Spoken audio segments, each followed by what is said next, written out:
This is Pete Jensen, and you're watching the Break It Down show. Hell yeah, this is awesome. We get to do incredible things here at the Break It Down show, and this day's incredible thing is me talking with Pete Jensen. Pete and I were the same unit, Delta Company 165th, the mighty Delta. We were a company of legitimately, like you'd say, spies. We were counterintelligence agents, and so we get a chance to talk with Pete. Pete wasn't there a long time when I was there, but we did overlap, and he ultimately trained and went on became a Green Beret. And it's very rare that someone with our field, the counterintelligence job is so complex, it's so challenging, and there are so many things you can do. And it's a wonderful job that people don't often leave it for something at a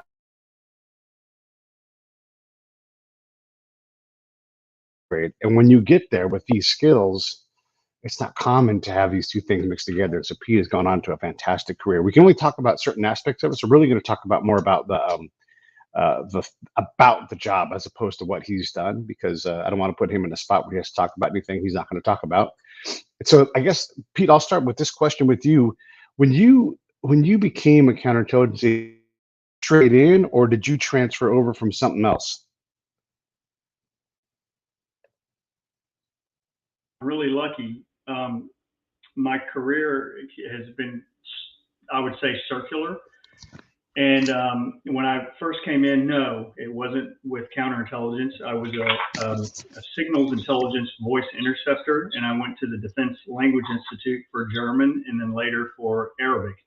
And so I transitioned out of that when they were closing down the German side of it with the fall of the wall. Um, and then I was able to expand on that signals intelligence background and go into a human intelligence background. So it kind of rounded the whole intelligence piece out for me, really.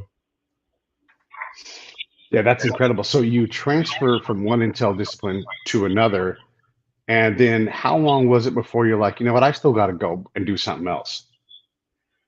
Well, that's an interesting question too, because when I went to DLI in 88, 89, um, that's basically all I knew. I wanted to learn a language, and I thought it would be really interesting to do that.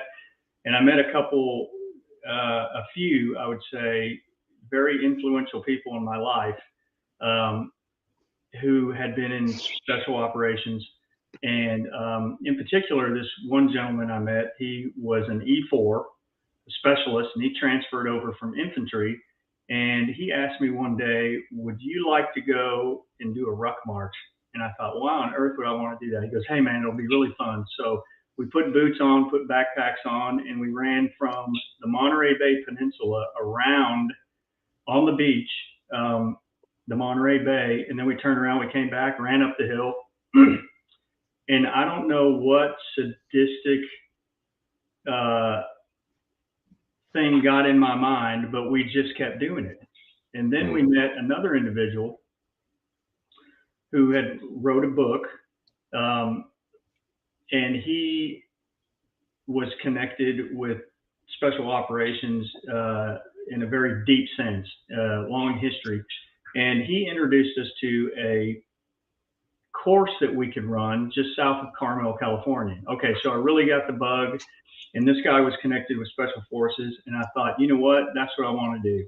And so I don't know why I did it, but I just kept putting that rucksack on and walking up and down and running hills and all this kind of thing.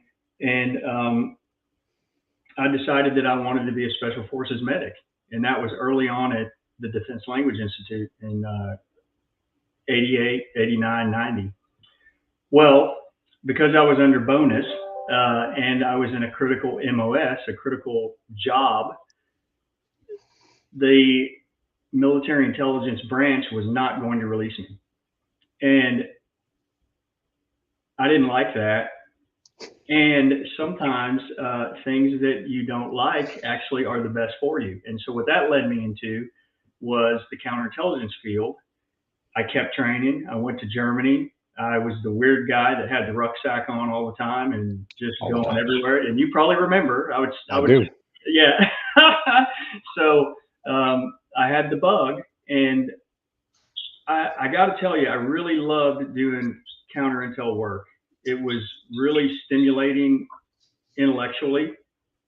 Um, I still had that bug, and so I just continued to train, and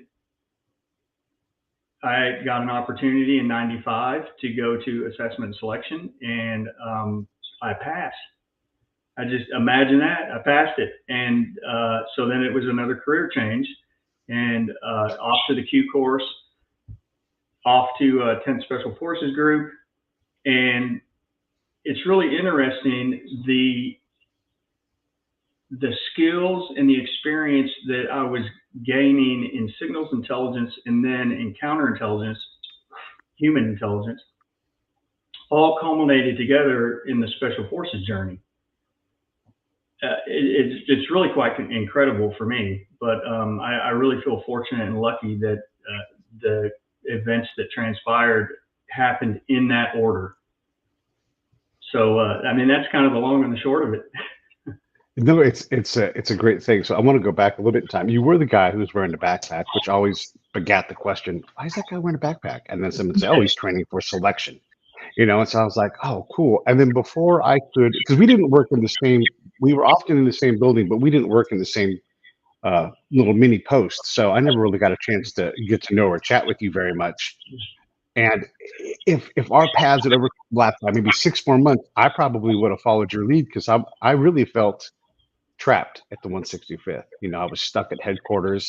I'm a max PTer. I'm working my ass off to self-develop. I'm doing all the things that indicate that, hey, this guy is trying to get himself promoted. Like I looked at there's an 800 of the audience. It's an 800-point system that gets you from E4 to E5, from specialist to sergeant. Yeah. And I'm like, if I control 600 of these points, so I'm just going to have 600 that I'll go to the commander and let him figure out what I want because I can't control that. And I'm hoping that by hitting 600, because you can get promoted any month you want if you have enough points, Yeah. And that didn't work. No, it doesn't work that way.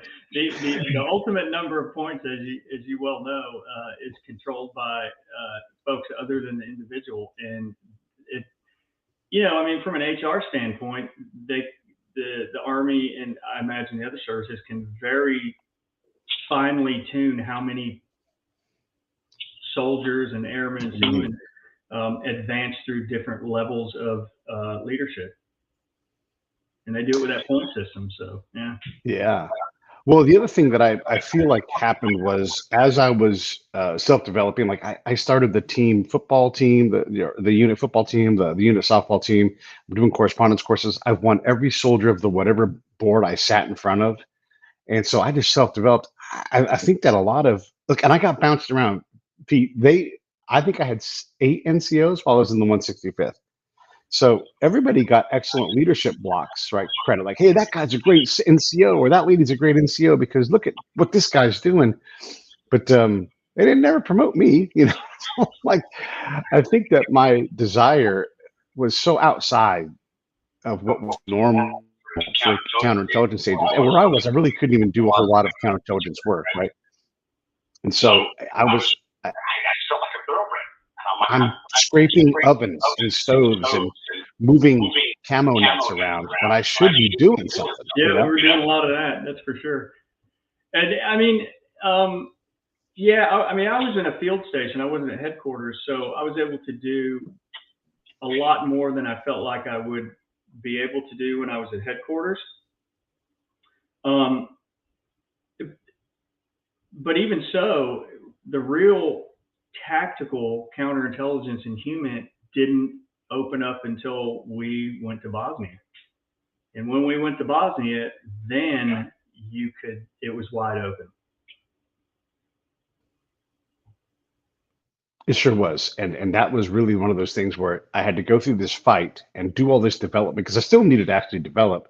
But when we got to Bosnia, I wasn't ready, but I was ready to get the hell off the camp and go do stuff. And that's what got me the repetitions that made me a good, solid agent. I remember like when questioning started becoming automatic, I didn't have to back up and think through everything. I just had built that muscle. So I guess I want to ask you, because this is a question I'm always in search of.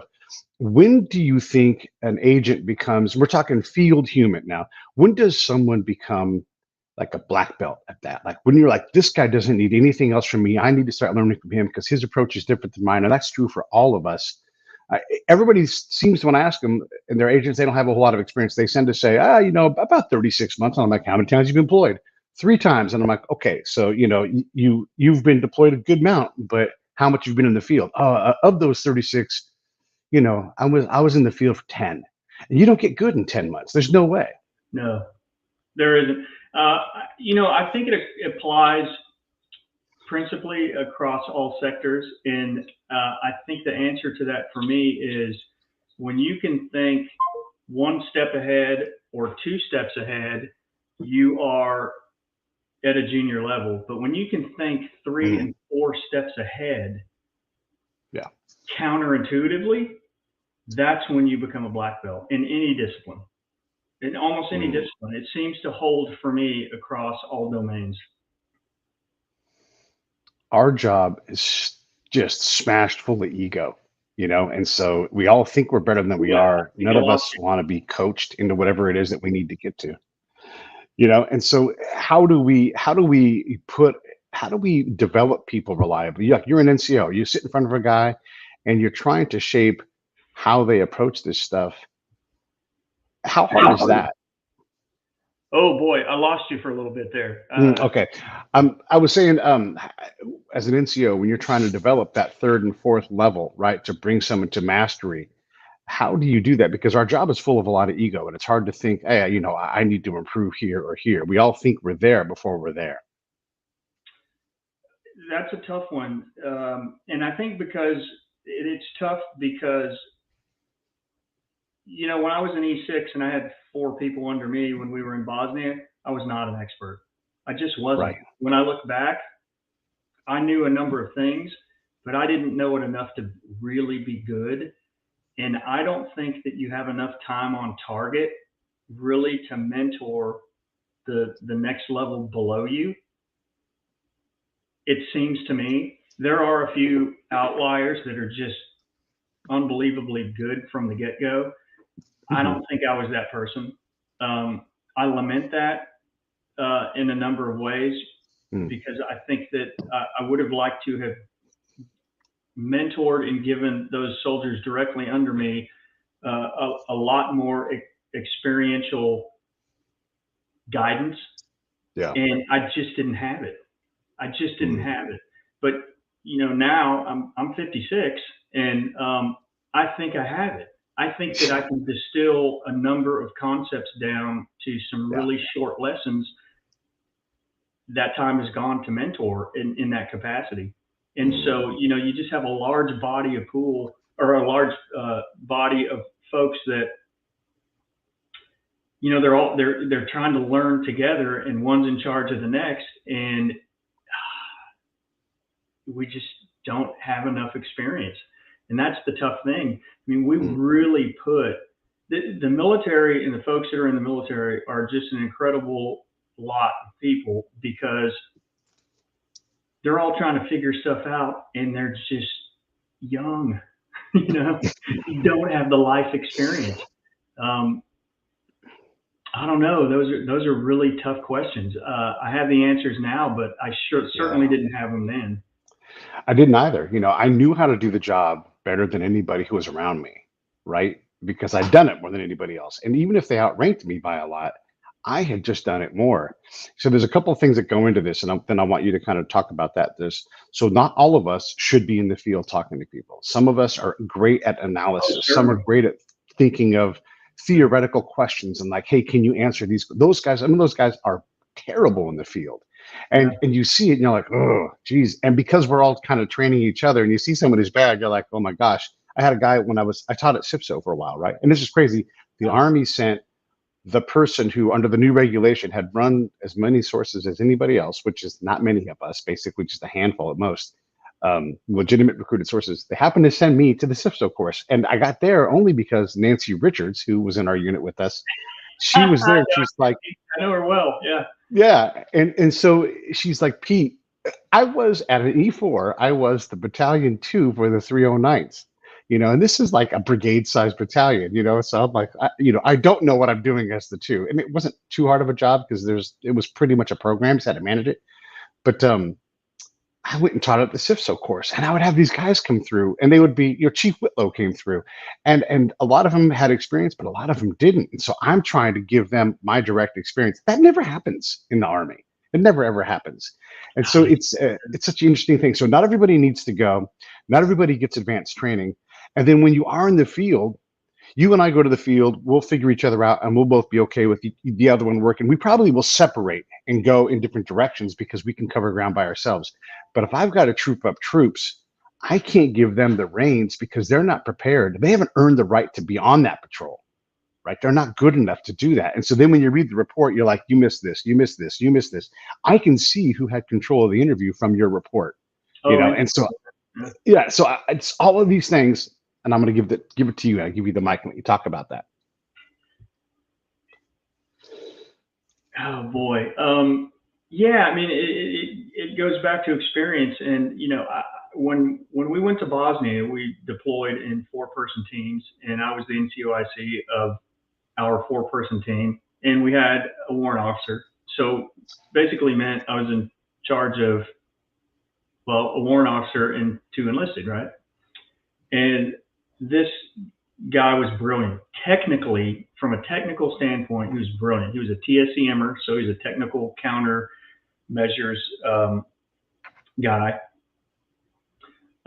And, from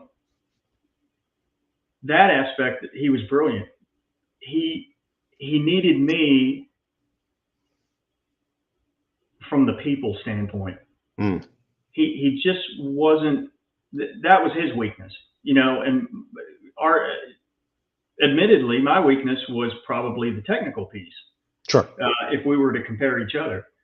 And so my job at that point was to dovetail with what he was good at and what I felt like I was better at than he was. And God bless him, he accepted it, and a couple times, as an NCO, right? NCOs make everything happen. They just make the thought in the officer's head reality. And right. I had to, sit down with him and just, hey, it's the 4 C's, candor, right? I just had to tell him the way I thought it was and respect him by telling the truth and saying, look, this is the way we need to do it, in my opinion. Yeah. And this is what you need to do to make that happen. And, on a 4-person team, everybody has to, share the shovel. Everybody has to you don't have 3 people putting the GP small up in the middle of winter, which is exactly what happens. You need all 4 people. When you have a Yukon stove burning live flames inside of that thing in the middle of the night, and it can go up in a matter of this many seconds. Yeah. You need everybody to pitch in to be awake and make sure that, we don't freeze to death and we don't burn to death. Yeah. So I think, even though you have that lack of experience, it's really important to sort out how you can get the most mileage out of everybody and really respect and search for what their expertise is. I had a couple folks with me and they were completely different people. Imagine that. And I had to pull I had one guy, and this guy was such a complainer. I mean, okay. He complained in the moment, and then later down the road, he would reflect back on the very things he complained about, and he would describe them as the greatest things that ever happened. And I'll give you an example. So, on the camp we were on Camp Linda with, I forget the name of the unit, but it was a armor battalion. So they were tanks. And we were on I guess it would be a commercial transport depot. A lot of concrete, a lot of big buildings in order to work on big trucks. And it worked great for these tankers. Well, we're on concrete. So we're surrounded by, barbed wire and all this kind of thing on the camp. And the outhouses, well, you remember we'd build an outhouse structure over the top of 55-gallon barrels. Yeah. You'd put the barrel in and fill it up and then pull it out. Well, from a sanitary perspective, you have to do something with that. Well, what did we do? Yeah. We poured JP8 diesel fuel in it and we burned it and stirred it for hours and hours and hours. Well, you had to stir it. You had to have somebody do it. Yeah. And we all shared the wealth. And so when they came around and said, okay, counterintelligence team, you're helping out. Oh my gosh, the arms went up. Oh my God, we're way better than this. We can't do this. We're that task is way below us. Well, tough luck. We have to do it. And so I took the first shift and I went out there and I, did my duty all day long and came back, and then everybody else did. And this guy complained and complained and complained. Now, don't get me wrong. I love this guy. He was a great guy. And years later, he gave me such a hard time. Years later, he sent an email and he said, hey, man, I just want to thank you. I remember when we had to stir crap and you took the first shift, and I really respected that. And, I know I complained, but it was, it's all good. I remember it fondly. If you can remember something like that fondly. But anyways, you have those personalities and you just have to, you don't have to, but it sure makes it a lot more efficient if you can figure out who's who and put their skills to the best work. Yeah. That's a very circuitous way to answer your question, but I think that's kind of where I am on it. Yeah. Well, it's a big question, and there's even things within that, and I want to explore this even more because there are the personality types, and everybody wants to be the good field guy, but the fact is, most people aren't. That's just the bottom line. And so, I'm going to go out and I'm going to be able to collect better. So I've got to surrender the reins to somebody who I know, and this isn't the minor leagues. This is dangerous shit, And so you're like, it's like you're getting into a moving race car and I'm going to hand you the controls. Yeah. We're already going full speed. And so the danger is there all the time. And that mess up might not hit us, but that mess up might turn into an IED being placed on by where we patrol. Oh yeah. And gets, and so like, there's no getting offended. If you see man boy affection, you have to be like, that's how they do it here. That's not my business. I'm not going to get involved in that, and this guy's selling gasoline illegally. I actually don't care about that. You keep on going. Here, I'm going to buy some gasoline from you. I don't want to become a problem, but I do want to play for keeps.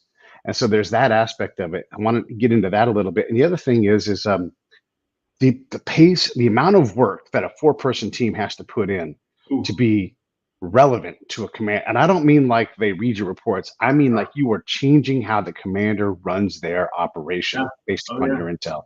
Yeah. It's hundreds of hours of work a week if you have a 4-person team all working and pulling on that paddle and getting us going in the right direction. Yeah. Well, in that vein, there's a difference between providing information and providing insight. And you can say, if we break this down and straw man it, you can say the enemy's here, the enemy's here, the enemy's moving in this direction, the enemy did this and did this and did this before. Okay, so what? The relevance, I think, to a commander to present, it's one thing to present the data, and it's another thing to have an opinion on what you think it means. I think they're going to do this. And there's a difference between projection and prediction, right? Projection is one thing, 1, 2, 3, what comes next? A, B, C, what comes next? That's projection. But prediction is the business that we're in. And that's where you say, here's a stick figure of a walking person. Here's a banana peel. Here's a set of steps. They're completely unrelated. What happens next? Wow. Okay. Slips on the banana, falls down the stairs. I think this person has a high likelihood of falling down the stairs. We should prevent that, or we should mitigate it, or we should push them. I don't know what, but that's where you have the real relevance of what someone in the intelligence business can bring you. And, you know, for us, human intelligence, it's different than listening to a radio. When you listen to a radio, it's one way. It comes into you through your ears and you receive it, but you don't interact with it necessarily, right?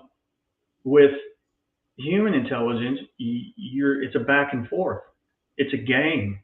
And there can be rules to it, and then there can be situations when there's not rules to it, and then there's the prediction piece, and there's the projection piece, and you know all this comes together, and you know that's why it's difficult for a 1, 2, 3, 4 year person to have the wisdom, you know, the intelligence plus the intellect plus the experience, to have that wisdom in order to see 4 and 5 steps ahead, right?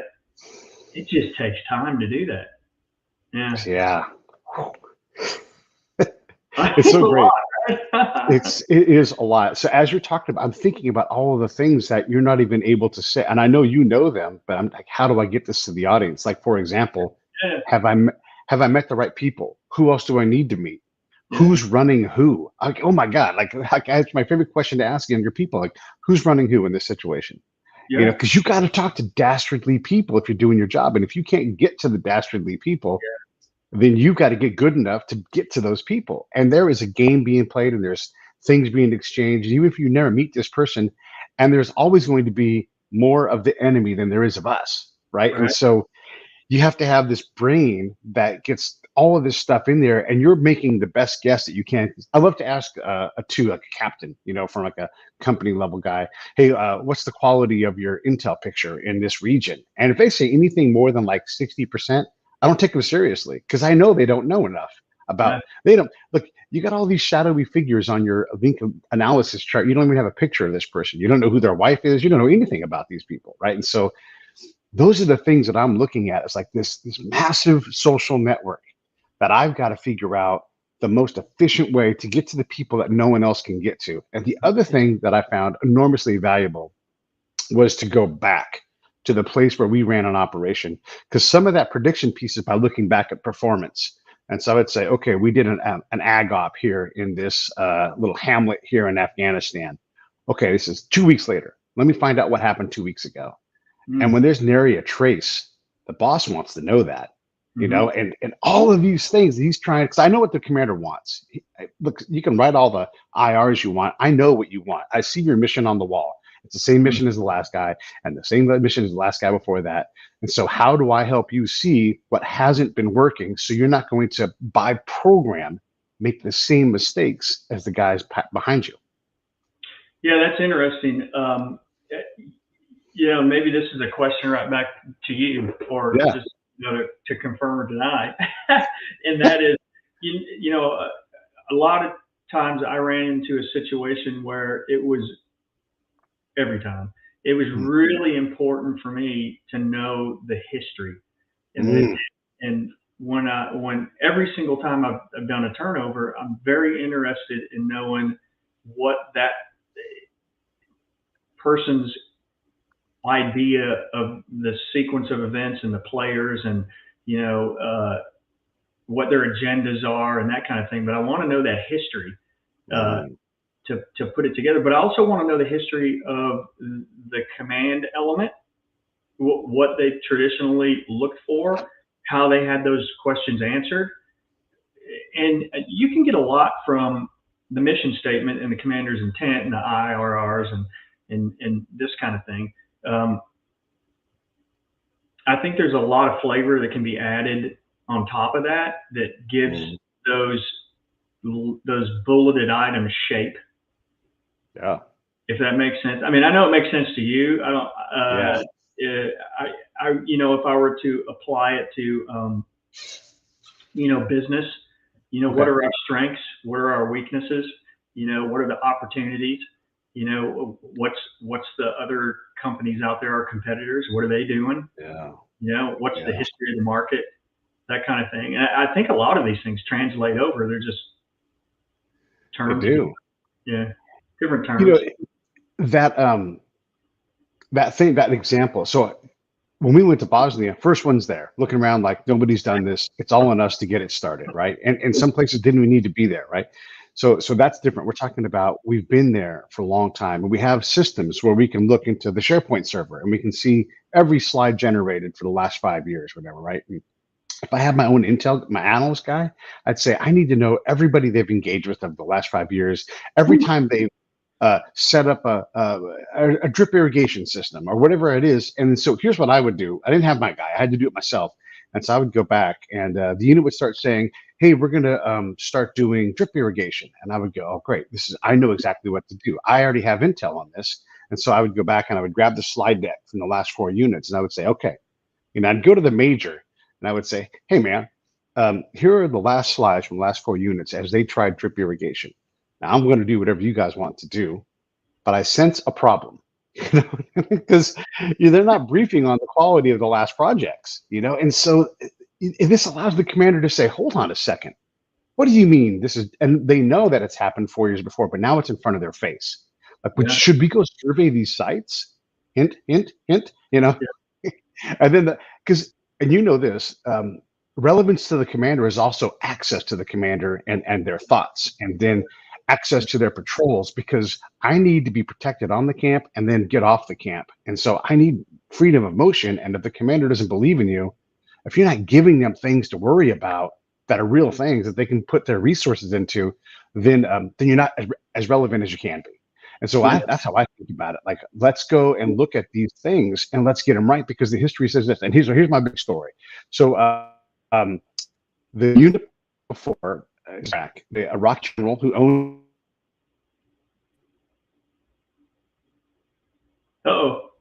Okay. The Iraqi general who owned the battle space came to the American camp, right? And in our theory, like the Iraqi general is the boss, right? The American commander is there to partner with. And so he gets stuck outside the camp and they won't let him on because there's a security threat. This is a general officer who's like, no, you can't come on camp. That's bad. That's bad PR. In the middle of summer. And so he was pissed. He was so fucking mad. And then the next colonel came and I couldn't get him to get it. I wasn't good enough yet at that point. But the next colonel came and I'm like, hey man, that general holds a deep grudge 2 partners ago that you're going to have to work on and figure out. And I don't know how to do this. We're going to have to figure this out together. It's going to take time. But we would back channel and we would talk to him and we'd make jokes about it, try to like chip away at this thing. I don't know that we ever figured it out.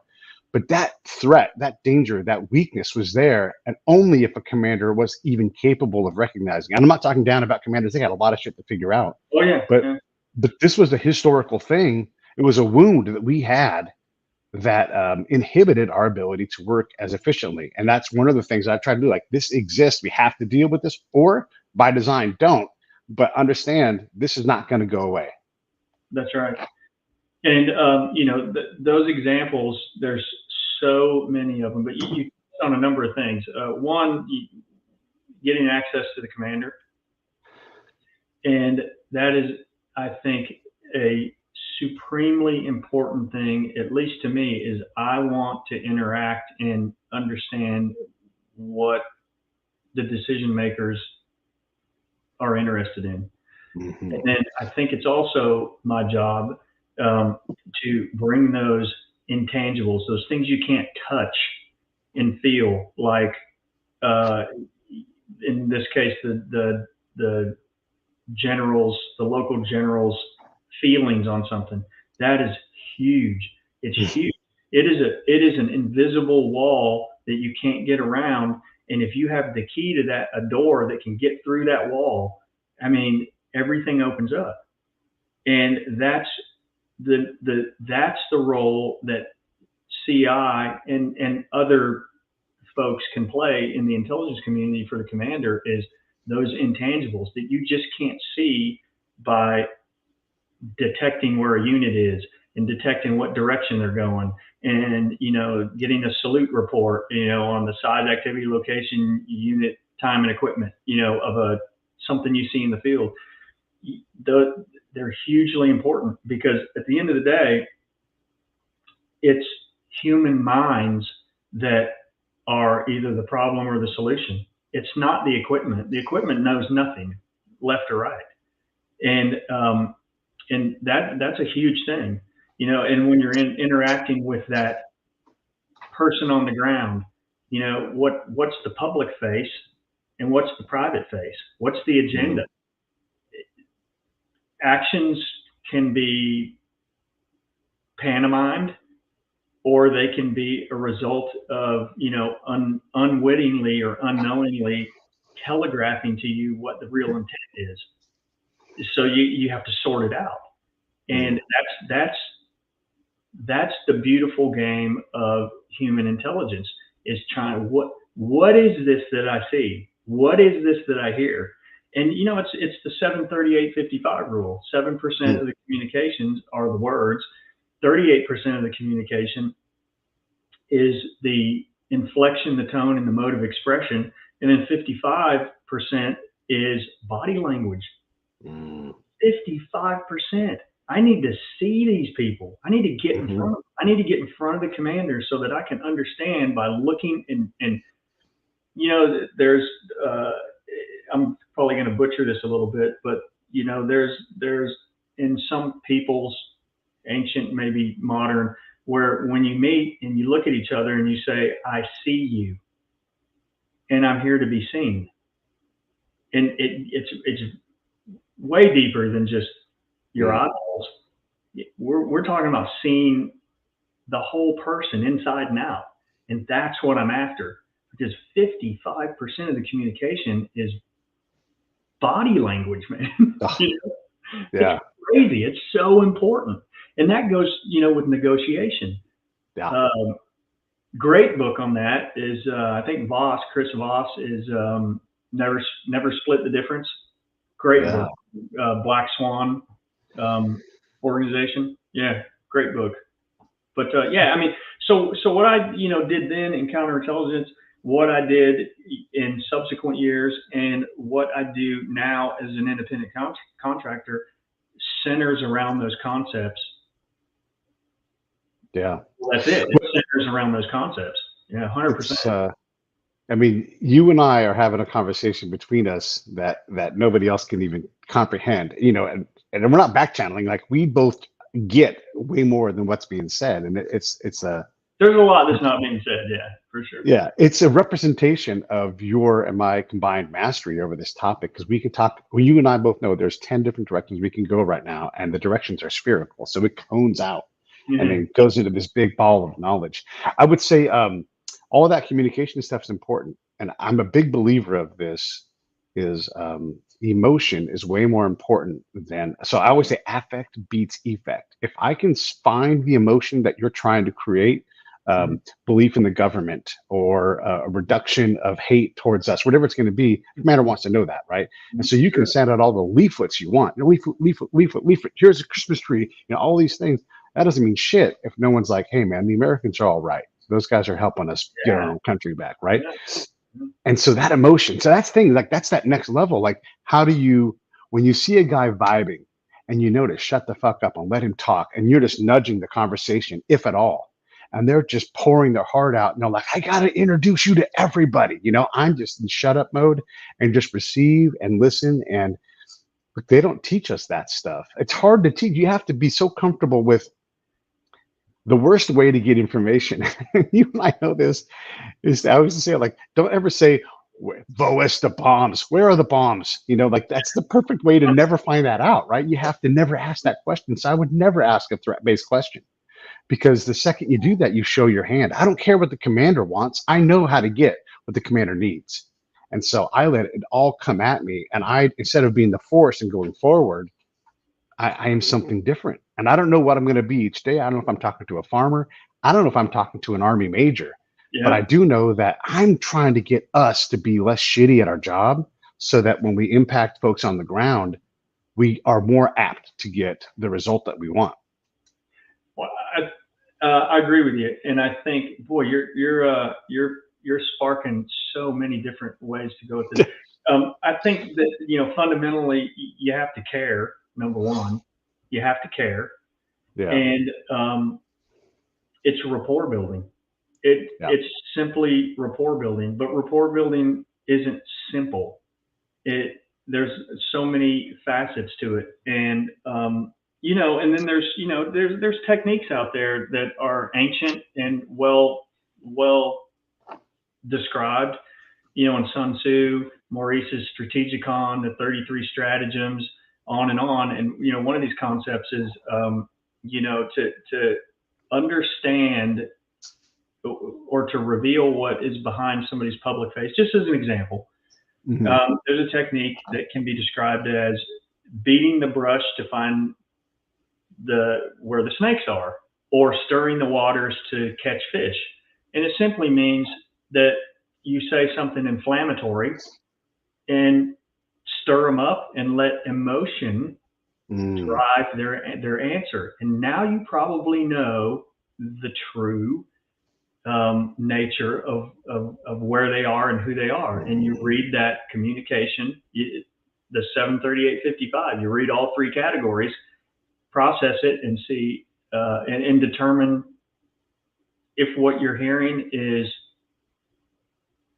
fact, truth, about them. Is that their public face? Are they giving me an answer, or did I get behind it and spark that emotion? It's ancient. It's ancient techniques. But there's how many more? Hundreds. Yeah. I mean, Kahneman, if you read Thinking Fast and Slow, the author of that book, he and his associates over the years have identified, I think, 150 cognitive biases. And you can absolutely use those as tools. Right. And you should, but at the end of the day, you have to care. And you also touched on another thing, with the person, that maybe engaging in questionable activities.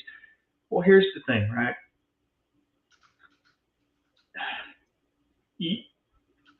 At a certain level, it's very beneficial to put judgment aside. I mean, I was in several situations where I happened to be, it was commonplace for men to hold hands and walk. And I developed a very close relationship with a gentleman who was married, faithfully married, I believed. And we were walking, and he just reached over and grabbed my hand.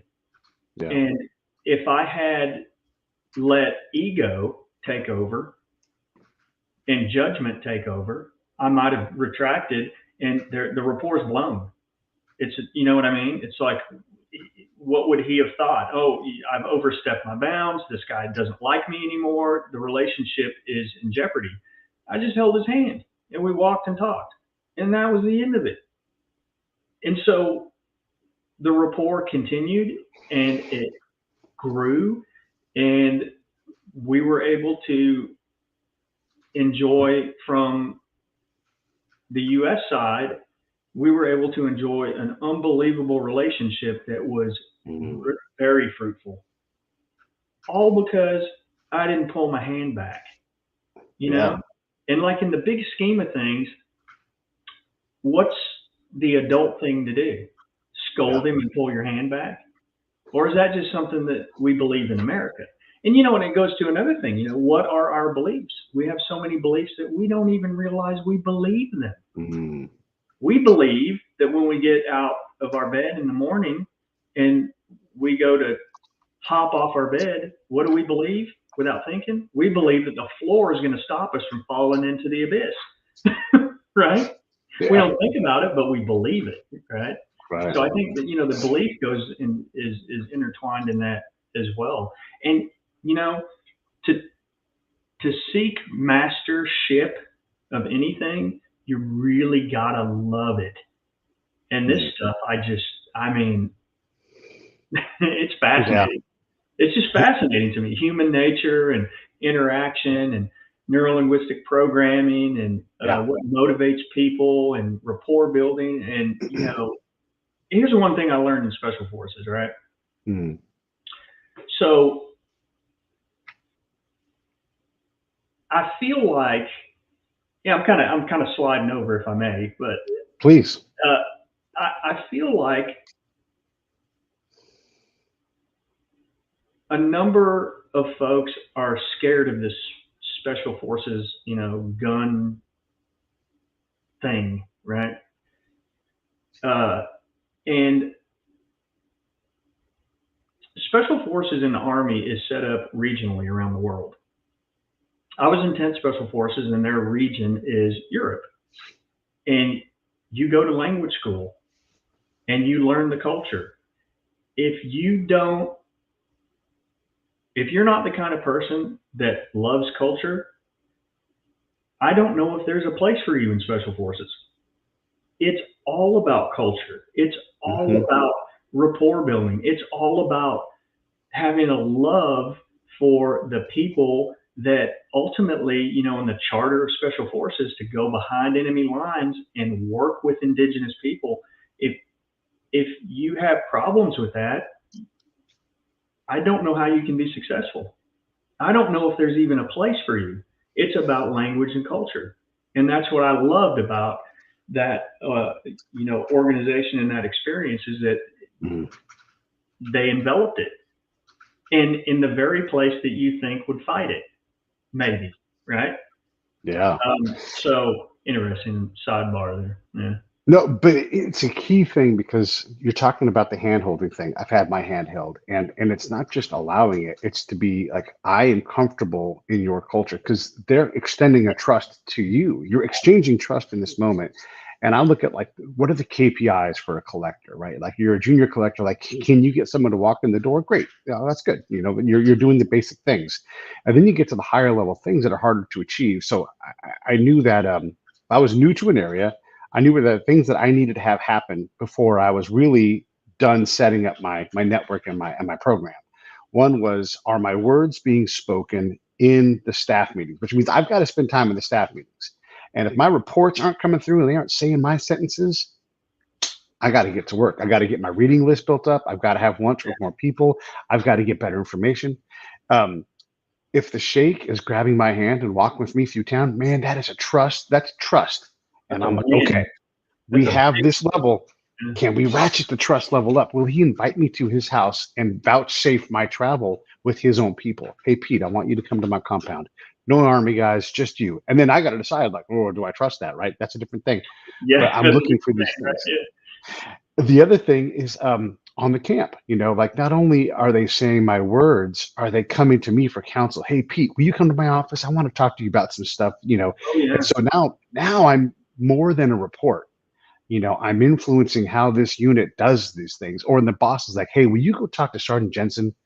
And he doesn't say it, but I need you to tune him up, like go have a conversation with him. And he trusts me to go out to a guy who I have no authority over and say, hey, man, how are things going? And just all of this stuff. So I'm being deployed either by myself or by them. And hopefully it's more of them. The other key thing I need is I need the word Pete to show up in the enemy intel.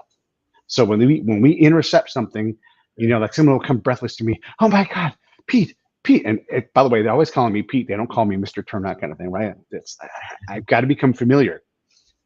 This is a real quick aside. When I go to a remote camp, like if I go to your guys' camp, I'm going to bring, if at all possible, and you guys probably don't have it, I bring ice cream, like 5-gallon tubs. I come walking up there. I got ice cream Yeah. because I gotta be known, right? And so when you take all of these things and you put them together, are they saying Pete in the intel report? Oh, good. I was waiting for that. Thanks for telling me. That's a key piece of information. I'm in the game. I got a number on my back. I got a Yeah. jersey. I'm Yeah. playing the damn game. Oh yeah.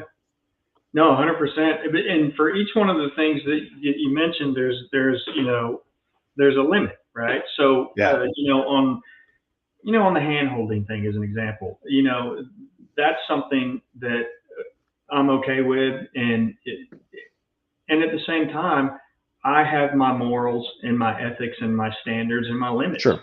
And so when you reach a limit, how you deal with Mhm. it can be very delicate. It's doable, and it's analogous to someone else's limit. If you Mhm. connect the two, they understand. And also there's a Yeah. limit to That bringing. ability to Yeah, exchange culture. That's what we're yeah, talking about, right? Like, right. And there's a yeah. limit to bringing gifts. I've made the mistake of gifting to somebody who's at this level when it's an insult to their superiors, and they've been punished for it. And so, we all run into that early on at the junior level. The soccer ball for any kids worldwide, yeah, you give it to one kid and then they get beat up by another kid because you violated the pecking order. So it's so critical. And we even see that in chimpanzees. I mean, a number of chimpanzee attacks were simply because the birthday cake was given to one of the chimpanzees that didn't deserve that kind of gift, and the other chimpanzees attacked. Well documented. Yeah. So it works with humans, and even pecking order. That comes from chickens. There's an order. There's a hierarchy. Some get pecked based on their hierarchy. So it's important to realize that. So it seems that when you kind of move up and you learn the game better, every positive that you have also has a negative side if it's implemented out of turn, I guess, or the wrong way.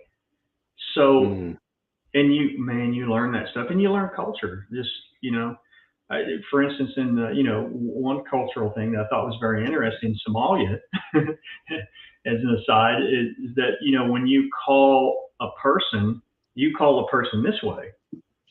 Come to me this way. If you do it this way, that's animals. You do animals this way. And so, in America, it would be, hey, come here. You better do it this way. Yeah. And that applies everywhere. If you don't get the culture down. But, yeah, interesting. I want to say this about the cultural exchange too, is you don't have to know this versus this. You don't have to know that. What you have to know is that you don't know what the things are that are going to be.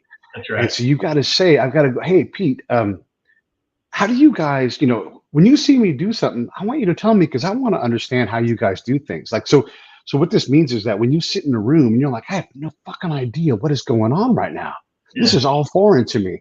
It's time to shut up, get small, not afraid to offend, but like, you really got to take it all in and then start asking questions. So one of the things I learned, and this seems totally obvious, but when you're in the mix, you just don't have time for the obvious sometimes. And so we would have all these shuras and meetings, and Afghans would come in and out of the room. Oh boy, we're all working. But if there's not a religious man in that room, no decisions being made by the Afghans. That's for sure. Yeah. And it takes forever to accept that. Like, hey, we don't have a separation of church and state. We have separation of church and state. They don't. The word Islam was in the title of the government of Afghanistan. It says Allah Akbar on the flag of Iraq, and so we have to be comfortable with their program. And if I can accomplish my goal on their cultural channel, that's way easier. It's way more efficient. Harder for me, but that's my job, is to learn what that is, so that this and this equal, wow, they just are we're letting them make decisions. I see them making the decisions in their way and actually getting the results that we want more reliably than us forcing something. Yeah. Yeah, gosh, man, fun stuff. It is. And I don't want to take too much of your time. I just want to ask you one more real quick thing. And it's a big question, but just take a stab at it. When we look at like all the things that we fantasize about and how we train our people, like I'll say this, like I can tell Sergeant Jensen, hey, go make sure that your troops can all hit center mass with 2 different weapons. And there's a lot of drills and things you can do, and you can work on it. And be like, I got my guys doing exactly what you said, boss. You can do that. Dime washer drill. They don't have that for culture. They certainly don't have that for working with interpreters. It's all self-taught. We don't have a high-end kill house training for people like us to go sit in a cafe wherever we are in the world and be able to get information. Why is that?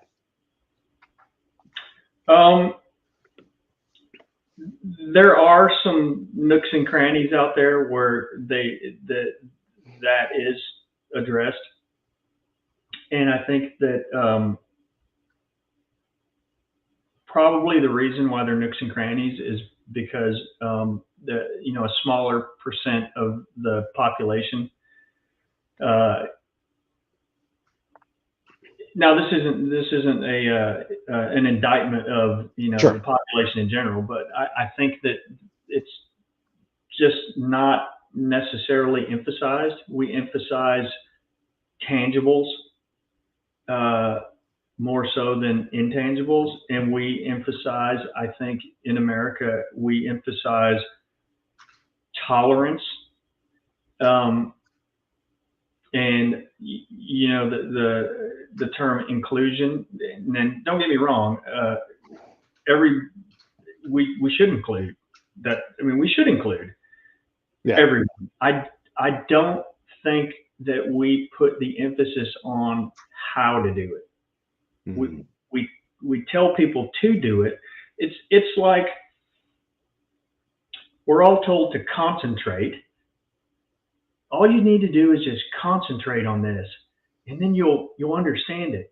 Okay, well, how do you concentrate? Well, there are places to go to understand how to concentrate. In fact, there's a really wonderful TEDx or TED discussion where I think a monk describes in detail, and it's not a long one, but describes how to do that.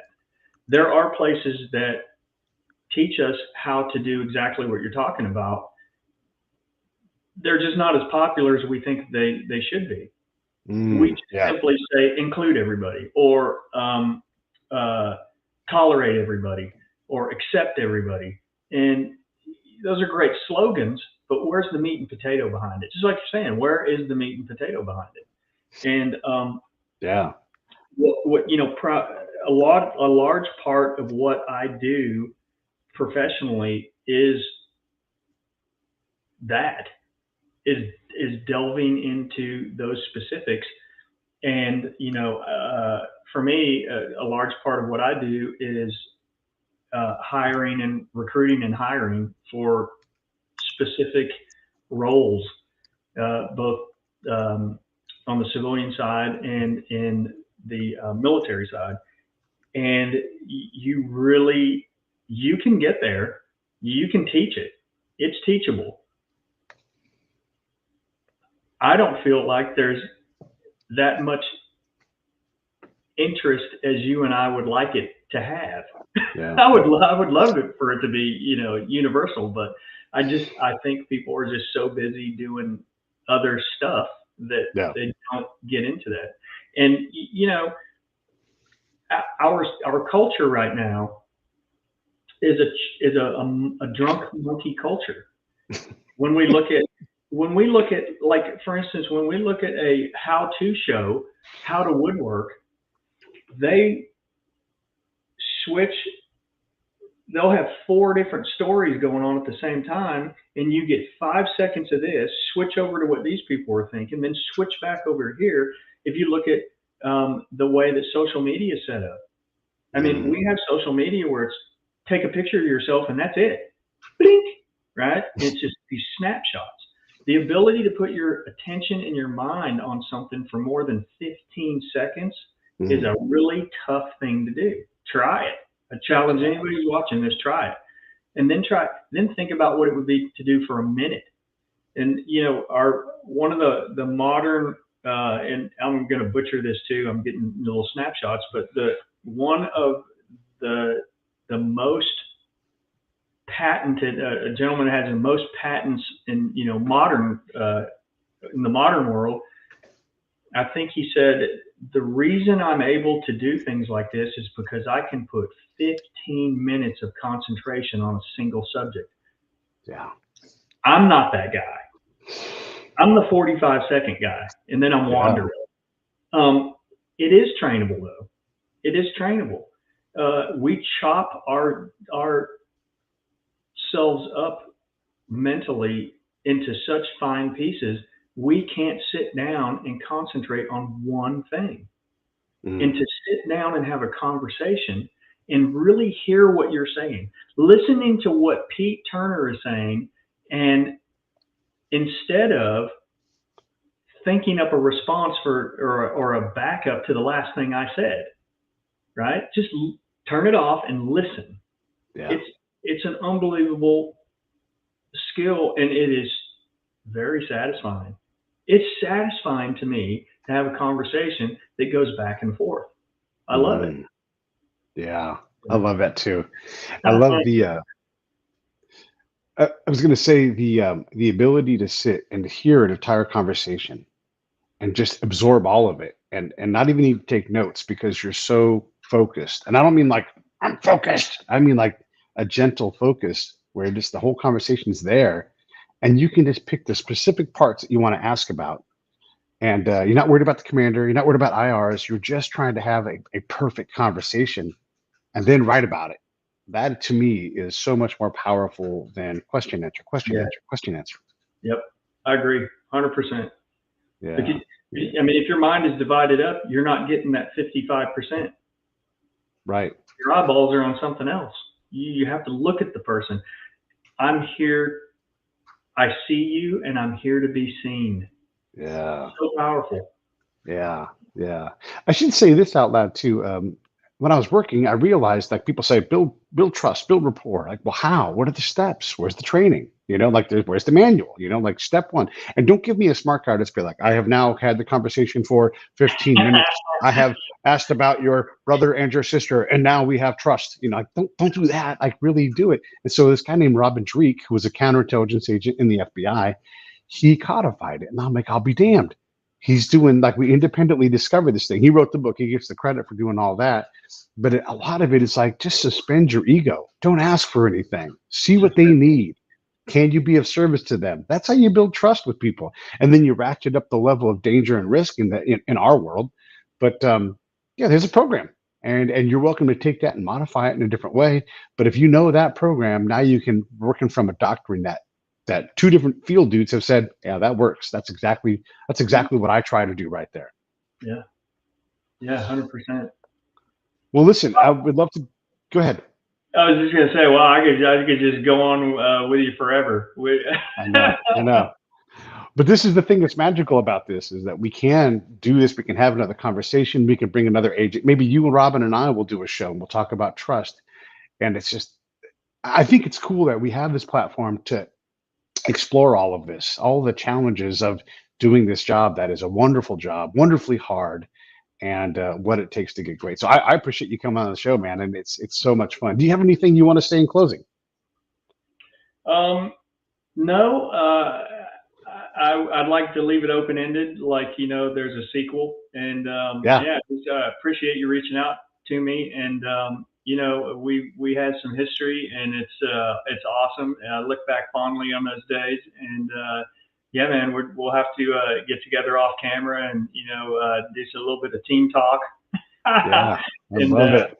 Yeah, I'd look forward to that. But appreciate you, and hopefully this is entertaining or helpful to anyone who's watching. And yeah. That's great, man. It is. I get reached out to by young troops all the time saying, how do I get better? And that is the number one goal. We're entertained and having a great time, but those young people that are coming up that want to learn, I want to be a resource for that. We're a resource for that. So I thank you for that as well. Let me roll the credits. Stand by. Hey, thanks for watching the show. I really appreciate it. Right here, you can subscribe. Please do that. It makes the show grow. Hit that notification bell so you know which incredible guest is coming up next. Down below is the PayPal link. You can put a small subscription in. That is an enormous help. All that money goes right back into the show. And then right up over here are the next episodes you should listen to, curated by yours truly. Thank